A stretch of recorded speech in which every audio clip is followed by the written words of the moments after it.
We're the Jersey Comic Crew, and today we are reacting to the Snyder Cut. It just dropped today. Rob and I are going to talk about it. Come on inside.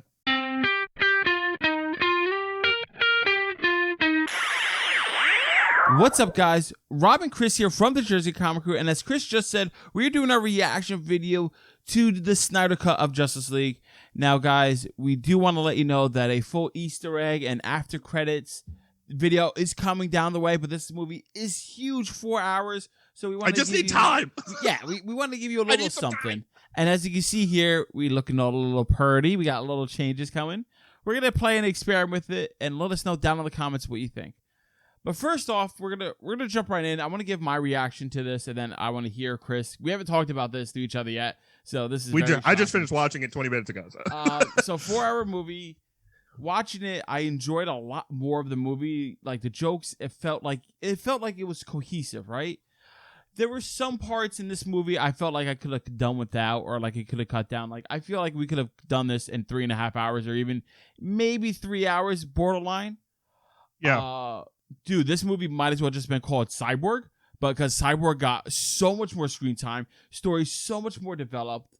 Like, I love Cyborg so much more after seeing this, and I was like, this is what was missing from the first time I watched Justice League. Flash was good. He was fleshed out more. Like, watching this again, when I first watched the Justice League in 2017, I was all about my man, about Aquaman, right, Chris? I was like, yo, that's it. You mean Lobo? You mean Aquaman? Yeah. You mean Lobo? And now after watching this, I was like, Aquaman did nothing in this. I don't even care about Aquaman. Like, and that's like the stereotypical Justice League trope. Like, Aquaman does nothing, right? Yeah. But like, they did such a good job with the duality of like the pain and torture that Cyborg went through, the Flash. I loved it. The ending I thought was fine. You know, Superman coming in, them working together. Steppenwolf looked it looked a lot better. He was a better villain. I thought his story arc made a lot more sense. You know, they took the time to actually explain where we were instead of jumping, which I thought was great. Seeing Darkseid on the big screen, I mean, my big monitor, was fantastic. I loved it. After credits scene, I liked some of them. The desert scene where they're like showing this post-apocalyptic world and stuff like that. I didn't like it at all. The nightmare sequence I thought was terrible. That's just me. Overall, was this movie better than the 2017 movie? Yes. And I think anybody who watches this movie is going to say that, but it's whether they enjoyed it or not. And now for me, I could honestly sit here and say I enjoyed this movie. And maybe that's the post-movie, you know, highlight and buzz that I got, and maybe down the road I'll find things wrong with it. I'm sure there are, but like, I enjoyed watching this movie. I wish that we could go back in there and cut out half hour, maybe an hour. But I thought this movie was a lot of fun. I thought it was great. I can't believe how much I love Cyborg in this, even with the weird looking body armor. Like, I looked past it and focused on the story. It was rough. That body armor was still I mean, drastically awkward to me. There's nothing they could have done. It's like they have to stick. No, it was already done. Yeah, they had to stick with that. And then the next time we see Cyborg, if we do, because we're not sure with Ray Fisher, right? I doubt it. Oh, they'll just upgrade and change his, like, you know, appearance if they continue with that. I don't think we will before you finish there, just because the last thing I heard is that he was taken off of the Flash movie because of everything going on with investigations, Warner Brothers and his claim. So I don't think he's going to be in Flash. I think that was the next movie he was going to be in. So I think we're kind of done with the Ray Fisher Cyborg saga. We might be. But overall, I enjoyed it. I liked it. I want to hear your thoughts, Chris. What did you think? Yeah, so again, I just finished it 20 minutes ago. It's still kind of downloading and processing 4 hours of movie. But so my initial thoughts are, is it better than what we saw originally? Absolutely yes. Yeah. Oh, all right. Now, I was afraid you were going to say that. No, I think it's easy, but I think the reasons why is a much more difficult question to answer. And the reason it is because I still can't tell if the movie's better because everything I saw just was cohesively better, or because of the time. Now, if you give a movie 4 hours and you're allowed to flesh stuff out, chances are it's going to be better because you're going to get more things and understand it. I think the bigger question is if, like you said, I agree, we should have cut down a lot of time. Zack loves to do that epic, dramatic effect stuff where it's everything's in slow motion when like half of it doesn't need to be in slow motion. Real quick, like get on with it. Before you finish your thought, there's two things I want to talk about. Yeah.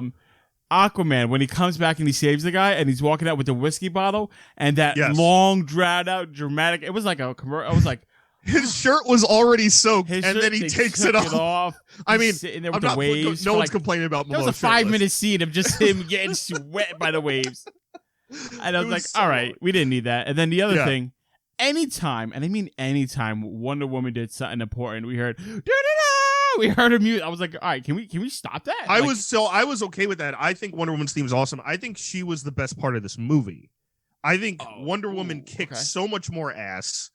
Her fight scenes were so much more fleshed out. Yes. And showing Diana as like the only one who like Aquaman says it, right? She's been alive for 5,000 years, right? Like she's the only one who's fully trained. She's the only one who's fully fleshed out.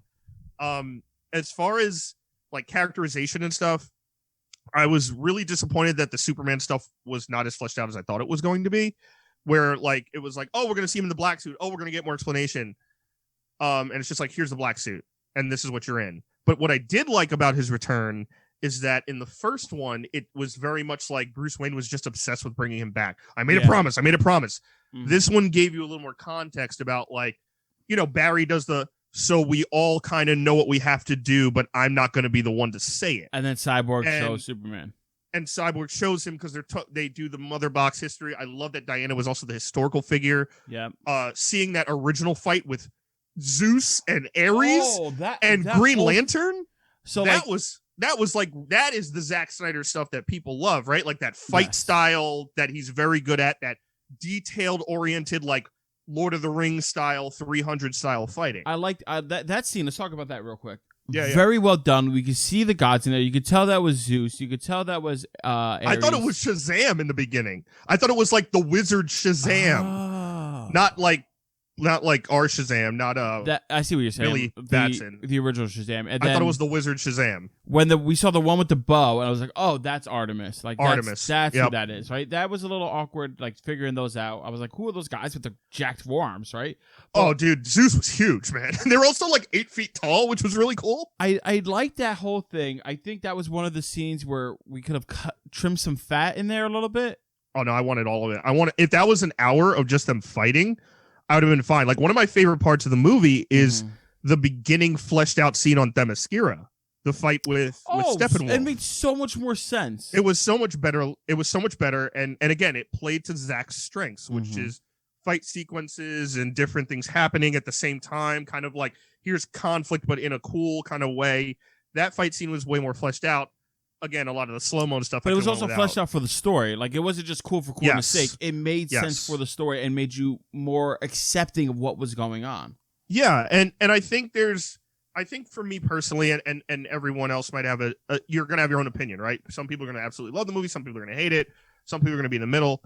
I think you could differentiate, like, liking the movie side of it and just liking things about it, right? Like, I went into this kind of going, I want to see some cool stuff, and I thought that Themyscira scene in the beginning, that kind of first act fight scene, was really good. I thought the flashback scene where Diana's kind of like the historical dictionary or the encyclopedia of everything that's happened was really well done. She had a little Lara Croft Tomb Raider for one bit, and that made sense. Like that's how she saw the legend. I still think the Flash stuff was really awkward. With him and Iris, I liked it. No, not with him and Iris, where like it seems like they don't even really know each other. But I thought like just Ezra Miller's still a little awkward. They did fix as much as they could one of the things that I literally could not ignore in the first one, which was the way Flash ran. I was so happy they at least got it to look semi-normal. It still had a little weirdness to me. Well, I let the little weirdness go because like he's still learning his power set kind of deal. Like he's still new. Understood. So, understood. I think it was a lot better done than what it was. So that's a positive for me. Where you and I are going to differ 100% is Cyborg. I didn't like Cyborg in this. I did not like Cyborg at all. Really? And I couldn't stand him throughout this whole movie. To me, Cyborg was an unlikable character. He was someone I kept like as they were fleshing out his origin story, which I was if you go watch, I was the most excited person to be like, I cannot wait to see Cyborg's You literally origin. said that in our last video.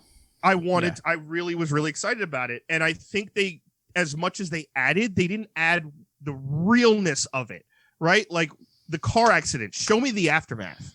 Show me, like, don't cut to black. Show me the aftermath the way you did with Iris's accident, right? Like, show me the carnage. Show me him, like, fading in and out, like maybe reaching for his mom and he doesn't have an arm. You know what I mean? What was hard to like about him. Show me. And then he shuts down, right? I get it. He's angry at his dad for everything going back to his origin. His origin's on point, but it wasn't fleshed out enough. And then he's kind of this brooding, angry creature thing the whole movie, who is just being a dick to people who are like, dude, we need your help and you're here anyway. Why are you acting like this? Like, I thought he was unbearable as a character I'm trying to like or relate to, but that's just me. I think what made him a little tough to like, because at first it was a little bit of a barrier to overcome. And I don't know if there was the way he was told to play the character or the way it was scripted, because he was very like grunge, mean face, stoic. It's also hard when you're all, I get it, like he's all metal, right? Which is another issue I had. I wanted more human parts on him, right? Yeah. At least like one leg, maybe leave his junk there. Like, Jesus Christ, like he was basically a torso. But like in the comics, he's more like a mix of both. He was more Borg than man in this to me. And it also didn't help that the CGI kind of way they made him was a little like awkward. Clunky. So He was clunky, yeah. very clunky. And I get it. Like, I'm sure it's not easy to act with 3/4 of a face. Yeah, but, that's true. Just the tone that always came off of Ray Fisher's Cyborg to me was so counterintuitive and so counter of what Bruce and Diana and Barry being like the happy light in that group was. And it never melted, because you already had Arthur, who's kind of like the roguish, like, I don't trust you, I do this by myself.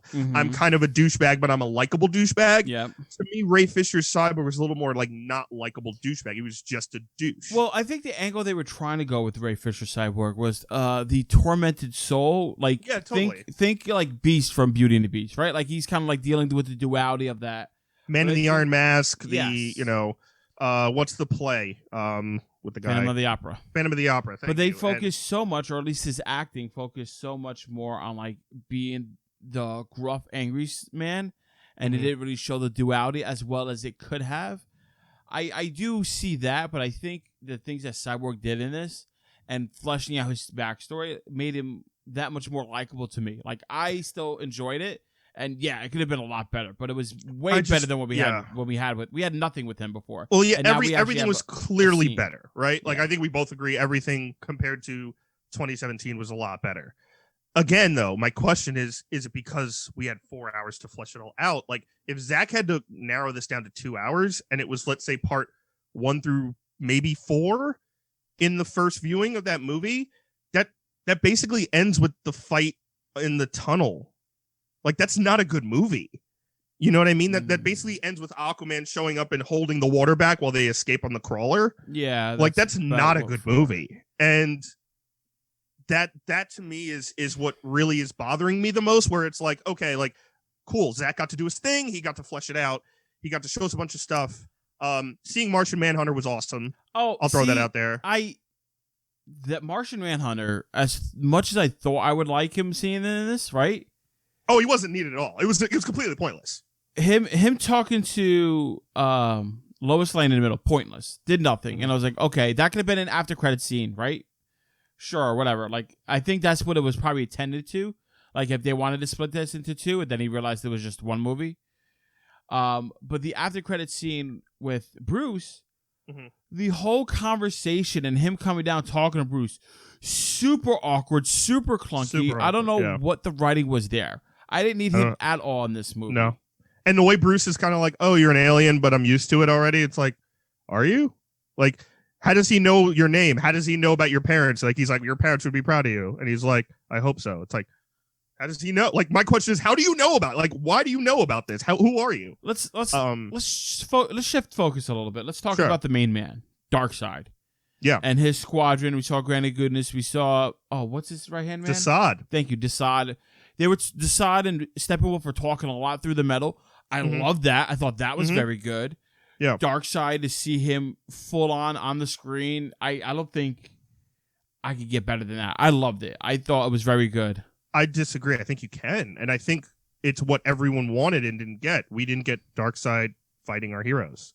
I think you. Well, I think. Did you think you were getting that in this movie? I didn't think I was getting that. I thought the 4 hour of this film, I thought it was originally like, oh, okay, they're letting Zack finish his full Justice League films because it seems like DC is done with this Snyderverse and moving into like either solo movies that may connect later on or just keeping them separate. Okay. I thought they were going to wrap up the Steppenwolf stuff by like hour 2 or 3.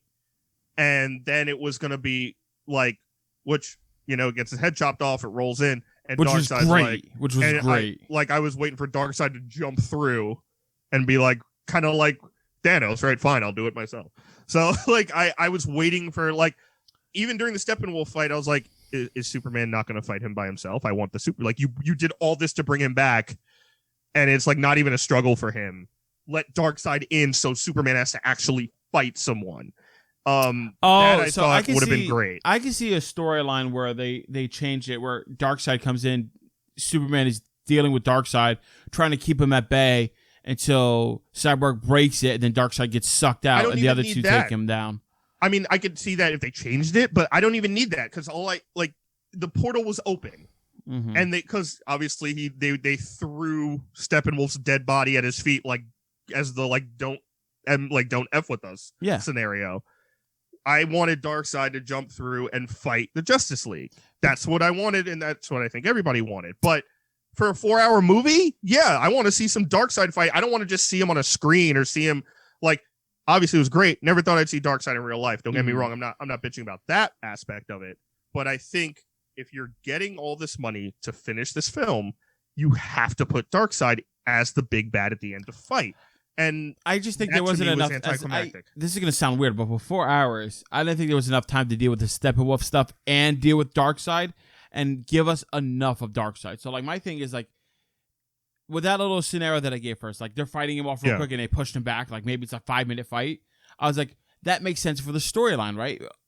And I don't see them doing anything more than that. And me not being like, all right, I just want Darkseid the whole time. Like, but they set it up. They set it up really well. Like, because they gave us the backstory of when Earth's 3 factions, which wasn't explained well in the first one, right? Correct. Atlantis, the humans, and the Amazons. Those are the 3 main factions of Earth in the DC universe coming together. The anti-life equation was on Earth. That's why he was there. What is that? Is that when he hit the hammer that the symbol came out on the floor? What exactly? Yes, where he grabs the Earth and it has this essence of the anti-life. Whatever minerals are in the Earth is what he needs for the anti-life equation. Okay. And that wasn't explained well at all. That was just still a little weird. Which I also didn't understand how Steppenwolf was like, Lord Darkseid, like when he's talking to Desaad, he's like, I found the anti-life equation. He's like, are you sure? And he calls Darkseid. Like, you're telling me Darkseid doesn't remember the one planet that defeated him and the one place where the anti-life equation was found? That's hard for me to believe. That is true. That was ridiculous. Lost upon the ages. I don't know. No, there's no way. There's no way. I agree with you. I agree with you. I'm just trying to see the reason. You're going to remember, if you lose one time, you're going to remember that loss, regardless of what it is, right? So I thought that was really poorly done. But if you set up Darkseid where he's like, I was on this planet before, I killed the Lantern, I did this and this and this, and the anti-life equation's there, they set it up perfectly for this dude to show up. So I was like, oh my God, we're going to get him fighting the Justice League and then I'll be happy about everything. But that didn't happen. And I want to get your opinion on this, Rob. Go ahead. Because I found myself waiting and it never coming to fruition. And that was Batman and his fighting. I wanted Batman to fight. Like, I wanted Batman to actually kick ass. Yep. And as you're a bigger Batman fan than I am. Correct. But so the only thing I personally liked about Batman v Superman was the way Snyder had Batman fight. He's like 20 years in the game, but he's faster than you. He's stronger than you. The way he takes that warehouse down, almost like a video game, is one of the coolest Batman fight scenes you'll ever see. Correct. Regardless of the movie. That was the thing that made me love Ben Affleck as Batman. Now, but like, go ahead.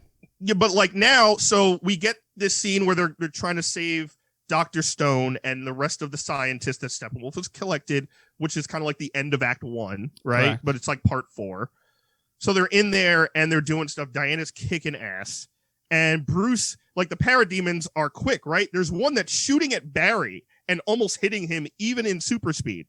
But then there's one fighting Bruce, and it's almost like they had to slow up that parademon for Bruce. Like it didn't match how the other parademons are fighting. And I'm also like, okay, it's Bruce Wayne. Put the gun down, stop reaching for the rappel gun, and be Batman. Like, throw a smoke bomb and appear from above it and kill it. Like do something that gives me Batman. And I never got it, even into the end, when I'm like, I'm still questioning. I'm like, all right, cool. The Batmobiles, he's going to kill people. I'm like, how is the Batmobile so indestructible that it takes alien gunfire and survives it? It's an amazing piece of tech. But then he goes in, right? He's just shooting parademons. I'm like, dude, you're Batman. Be Batman.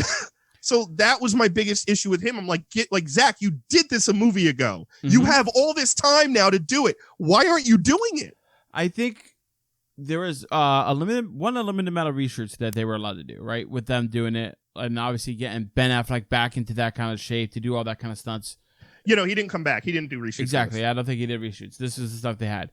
When you look at Ben Affleck's Batman symbol, you see the fat Batarang, and that's exactly what this is. This is a clunky Batman, right? This relies on the armorsmith side of Batman, the engineer side of Batman. That's kind of like what we got in this kind of thing, not the martial arts. But Rob, you explained it yourself, though. You literally said that's what made you love Ben Affleck's Batman. That epic, fast-paced, he's more than a man, he's like a myth fight scene where it's like, how does someone stop this guy, right? Like, and I get it, right? You're putting him next to gods and you want the gods to look like gods, but that doesn't mean you have to depower this guy to the point where it's like, put him next to a turret gun and just let him shoot stuff. You know what I mean? Like, I don't know. Like I wanted more. I agree. I wanted more. I thought it was very upsetting. I thought, like, when he was fighting the parademons, I was like, he did seem like he was in slow motion.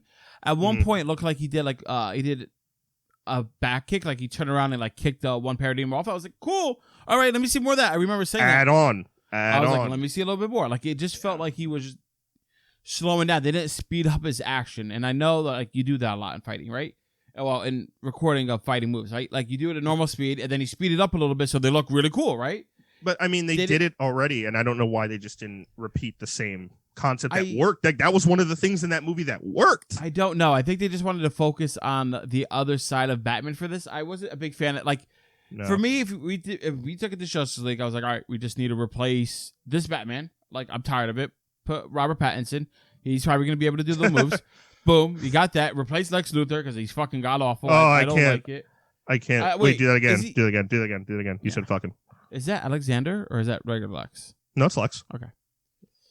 Replace Lex Luthor because he's terrible. I don't like the whole Justin Eisenberg stuff. I love him as an actor in all these roles. He just doesn't feel like that kind of character. He's not Lex. He's just not Lex. Keep Wonder Woman. You keep Aquaman. You keep Barry because Barry can improve, and I'm fine with that. Like, he's this quirky little guy. Cyborg, if you keep him, change the suit, and I'm fine. But like the fact that I feel like you have to replace one of the Trinity in your Justice League movie, there's an issue with that, right? Massive. And I don't know. So I know I'm harping on stuff like, but that's, part of this reaction. And I think before, Rob and I are going to talk about the end credit scenes more in depth in other videos, but we want to give our reaction to those too. But before we get to there, I thought the lowest stuff, as much as I am a Superman homer and biased towards everything Superman, everything with Lois, like even some of the stuff that got fleshed out, right, where she's handing the coffee to the cop, and then like we find out, she's not going to work, like she's just getting coffee to keep the appearances up that she's okay mentally. Yep. That was sad, but it also, I didn't need any of it. It was like, I love Amy Adams. I think she's a phenomenal actress, but again, it's still some of the stuff I thought would be taken out from the Whedon stuff was left in. Some of the ending fight stuff with Steppenwolf, I was like, I thought that was Whedon. That was him. At least they took out a bunch of that Whedon, like weird joke stuff with Like there's 2 instances on the plane with like Barry yeah. falls into like the chest plate of Wonder Woman and has like that awkward like I'm not touching you thing. Yeah, and the then lasso goes around. The upshot of Wonder Woman at the one scene. Yeah, I'm glad they got. Yeah, there's a lot of butt shots in the original one. There's that awkward one with her lassos around the leg of Aquaman and he's telling her how gorgeous she is, and it's like a really uncomfortable scenario. So like that Whedon stuff was taken out, thank God, as well as like the couple of jokes at the end. But yeah, I gotta say, man, I'm not surprised at what I got. I'm happy with some of the cool stuff we got, but this movie was kind of what I expected it to be, just kind of a polished version of the movie we got. It's obviously it's better. There's 4 hours to go through, right? It's going to be better. One last thing before we go, I want to ask you, because you didn't give your take on it, the end credits scene, specifically the nightmare sequence, right? Yeah. Were you a fan of that? Did you enjoy watching that? I felt nothing. Okay. It didn't make me go, oh, cool. It was more just like, okay, why do we need this now? Because I was kind of waiting for it throughout the whole movie. Yeah. Where it's like, oh, is this when they're going to go in? And there was kind of towards the end with Steppenwolf where Barry had to go through the Speed Force and kind of reverse everything. I thought that was when they were going in it because we saw a glimpse of it then, but it didn't go into it. And I just don't think it was needed. I don't think I agree. They could have just cut it. Were needed, and obviously we'll go more in depth. But yeah, we'll go more in depth. To me, the basic answer is they kind of set up a movie that might never happen. Right? It seems to me they're setting up stuff that doesn't feel like it's going to happen unless half of that stuff happens in Flash. I think this is setting a Flashpoint. I think this is maybe. I think that's how I took it. Like I read it, I was like, oh, they're doing all this kind of stuff. I don't know. Now, was that new? Do you know? Like, because I know Jared Leto was part of the reshoots. I don't know. I got to say, like, he's just not a good Joker. I'm sorry, he's just not. Like his first take was bad. This take felt like he was doing his character from The Little Things, which was the HBO movie that just came out about a month ago.